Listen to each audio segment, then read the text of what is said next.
Hello everyone, welcome to the Sweeney Show, Business Law Podcast. My name is David Sweeney. Joining me here today is Eoin Brosnan, solicitor, former Kerry footballer, holder of 3 All-Ireland medals, former Kerry captain. Eoin, you're very welcome. Thanks, David. Thank you. So down in Kerry, Eoin, is 3 All-Ireland medals, is that culturally acceptable down there as you've made it as a footballer, or what's the standard in Kerry? Just about. I think you'd want to have 3 before you're properly recognised or properly respected, all right. But they're going through a hard time at the moment, so I think that three in the current climate is very respectable, all right. Yeah, well, look, congratulations. I'm sure they were great days, were they? They were, no doubt. So we had a fantastic team. It's a good while ago now, and as I said, Kerry haven't had much success now in the last number of years, but hopefully the wheel is turning. I think we're all getting a bit sick of the Dublin winning back every year, so it would be no harm to see a new team. But we were very disappointed last year down here with the performance. We kind of fancied ourselves last year with a good chance, but obviously you guys above in Cork caught us in the hop really at the last minute goal. So I'm actually from Tipperary, so like we were having a great year. We're a proper dual county now. Very much so, yeah. And it was fantastic, and the celebrations that they had after their win, it was a long time coming. But look, Tipperary played some lovely football, didn't they? They did, very much so. Like they always had fine players, and even going back, let's say with their minors and with their under 21s, and like I think COVID really helped them in a way, and it kept a few players around and things like that, and then just things went well for them really. Obviously, we'll say Kerry getting beaten opened the door for them really. They went in against Cork, and they deservedly won that day. Like, and it was a fantastic championship last year. I think it got us all through the dark autumn days and winter days. Cavan winning above an Ulster and whatnot as well. It was a fantastic championship. And how did just going into the COVID conversation, how did you adapt your? Sorry, let's go back. So you went to UCC originally, did you? What's your legal training or education? Yeah, so my school obviously was St Brendan's in Killarney, graduated in '97, went up to UCC, and was quite young going up there. I went up there just turned 17, so my first whole year in UCC I was 17, finding my feet really. And I remember I was doing my finals when I was 19, actually, just 2000, turning 20 at that time. So I was quite young finishing college at UCC. Then did my entrance exams for Blackall, started my PPC1 then in I think October 2002, and qualified. That was October till March or thereabouts. And I remember we were beaten in the All-Ireland final in September 2002 by Armagh.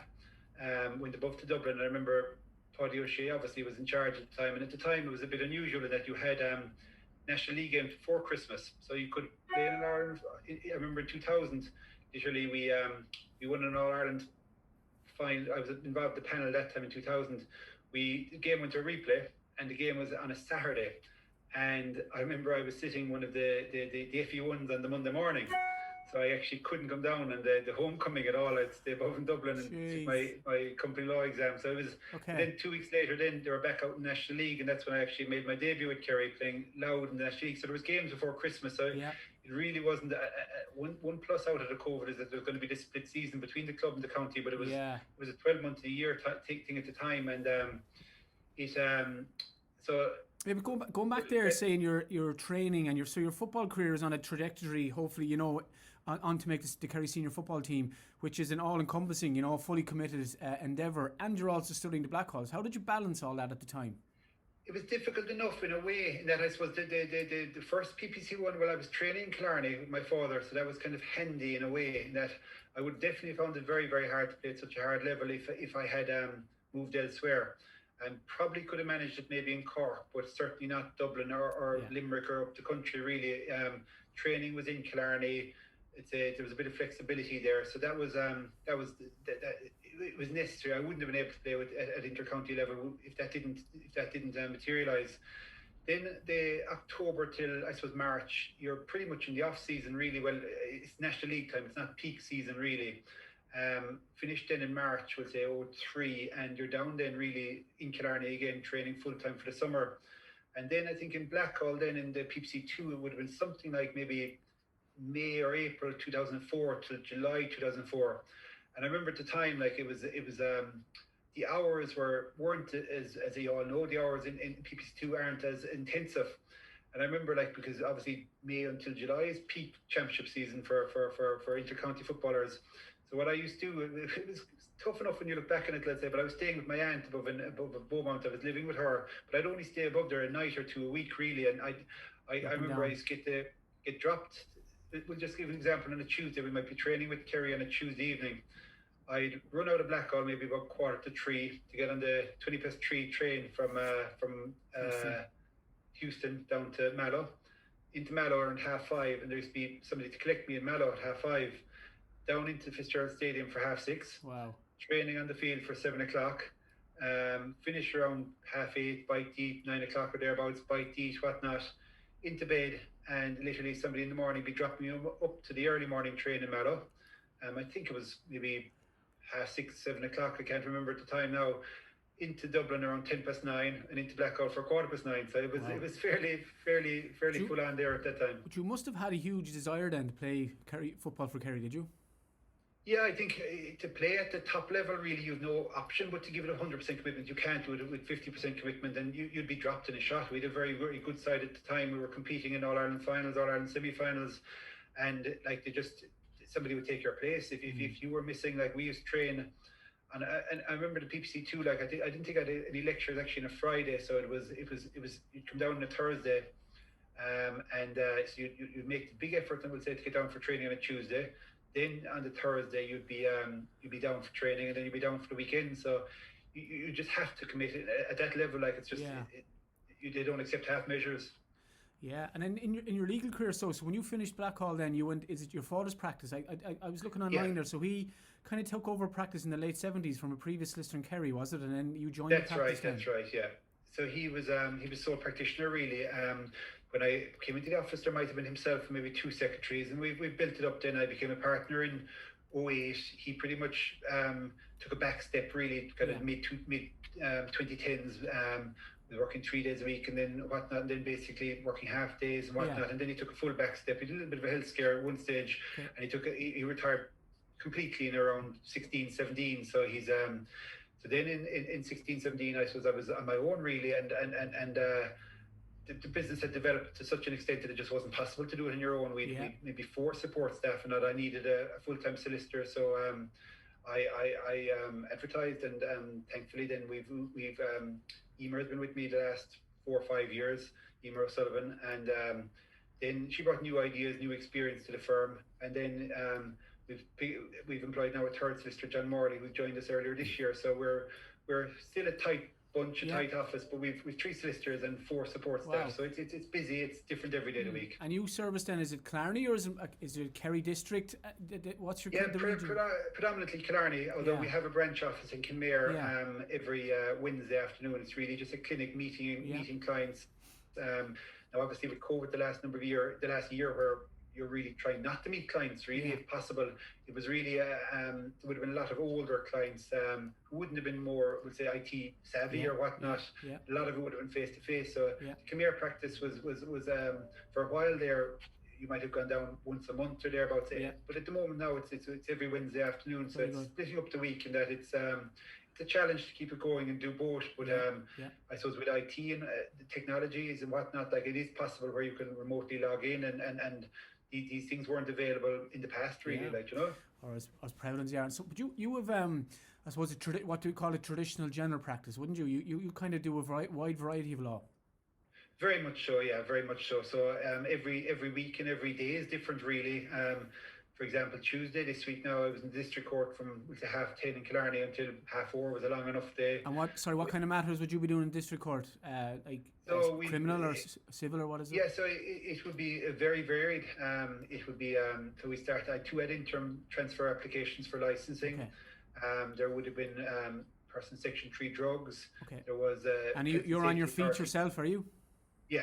So there would have been a health and safety authority prosecution for an accident at work, where a book of evidence was being served. Every day is different, really. There's assaults, there could be drunk drivings, there could be drug drivings. It's generally kind of district court work, really. I don't do a whole pile of circuit criminal work, although there's a couple now in the last, let's say, even since Christmas, that have just literally established clients of mine that have come to me with difficulties, and I've had to sit in the Garda station interviews, which I wouldn't have done in the last number of years, but because I suppose they were existing clients, I had to, really, and I was up in the guard station, we'll say one Saturday from 8:30 in the morning until 4:30 really, and a Saturday during a questioning, an interview of a client. Like, so it's every day is different.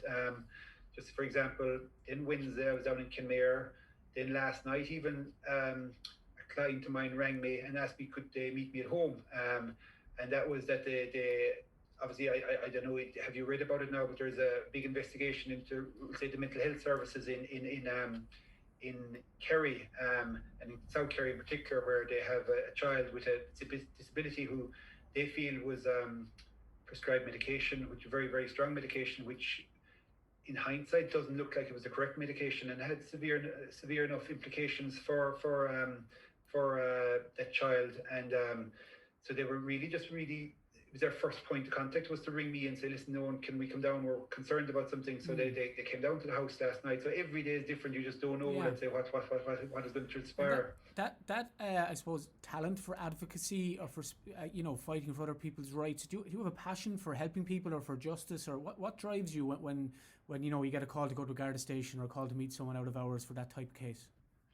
Yeah, obviously, let's say, with existing clients, you have to give a good service. Like these particular people, like they were one, unfortunately, let's say there was an addiction, obviously, issue, we'll say, and then the other was a road traffic accident, and accidents can happen, and these people need and they deserve representation, and they wanted me to be up there. And as I said, if I felt that I didn't have the capabilities, I'd obviously be passing it on to another colleague who would be more specialised. Even the one last night, I suppose I gave them guidance really of where to go in that because it was the complexities of it really. I felt that something is not something that the time that a case like that would need. I felt this, and I said I'd have a chat with them, but it won't be a case that I'd be taking on their behalf, but I pointed them in the right direction really. Yeah.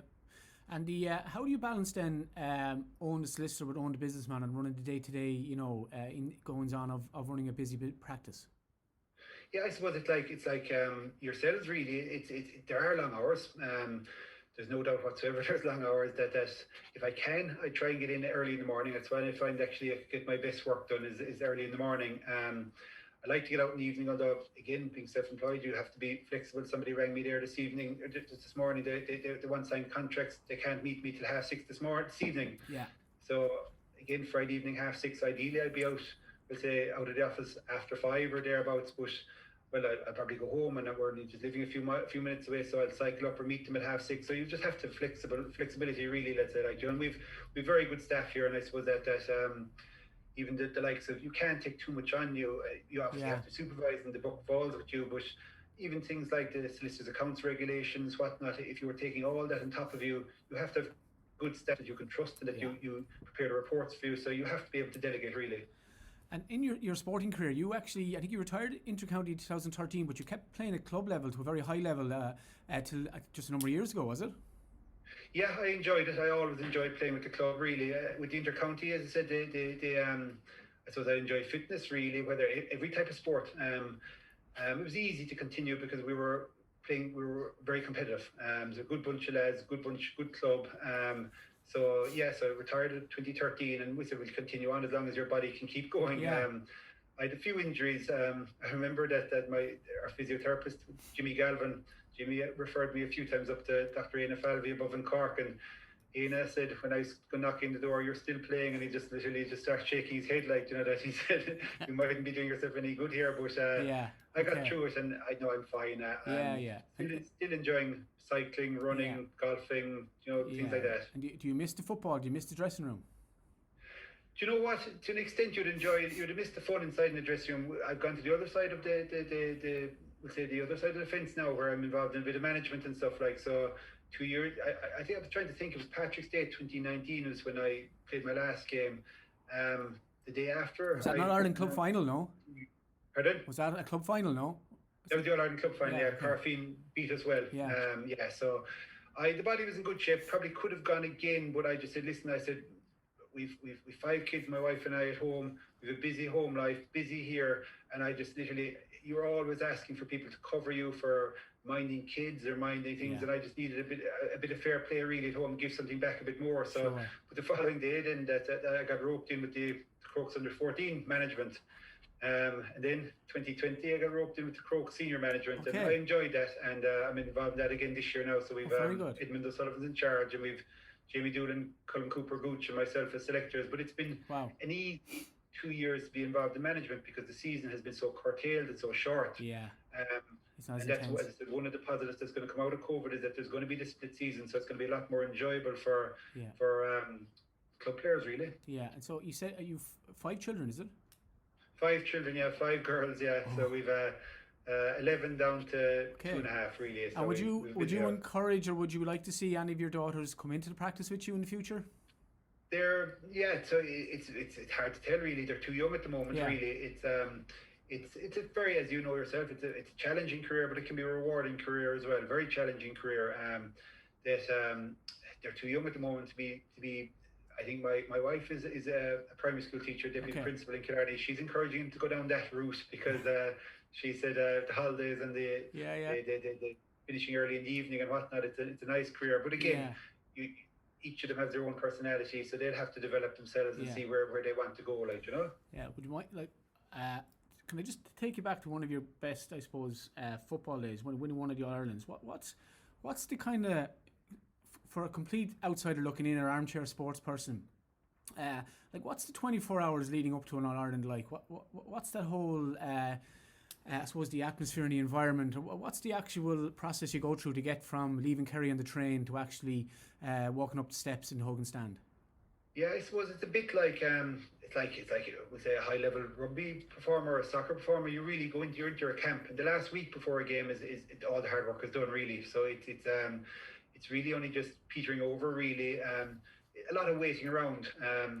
We stayed at different hotels, really, above in Dublin. The last couple of years where the roads have improved and stuff, that we used to get to train, but most of the time now we used to be getting a drive maybe to Woodlands in a day, and then get on a bus from there, or you get the bus from Killarney and stop in Woodlands and have a bite to eat, and then you're only 2 hours from Dublin from there, really. Let's say the motorway, you fly up, and then you do a bit of we'll say just a limber out session, really, depending where you're staying. Is that the Saturday? Is it the day before? That's the Saturday, yeah. And is the mood on the trip up relaxed? Is there, is it tense? Is it what's the kind of? It is different. Everyone has their own. We'll say some fellas play a bit of cards, some fellas watch a bit of a video or something. Other fellas could stick their head in a book. Like, other people have just their headphones on. So it's every fella has their own routine. Like, and for my career, I roomed with Mark O'Shea actually all my career. So you'd good old banter then inside the room, and you'd be fairly relaxed. You're excited. I suppose there's a nervous energy. Some people, I remember somebody said to me, Morris Fitzgerald, or Morris told me himself, he never slept before All Ireland. Never slept. Mark and myself never had that issue. We'd lights out and we'd be asleep. Then you just watch the TV, really, inside the room that night. Bite to eat, obviously, and you do your limber out session, a few stretches and whatnot, and watch match of the day or something you'd be on. And you'd be up in the morning then, and you'd be trying to burn time then in the morning, really, because it can be a long enough day. And what's it like then in the bus when you're travelling down Jones's Road and all the crowd is there?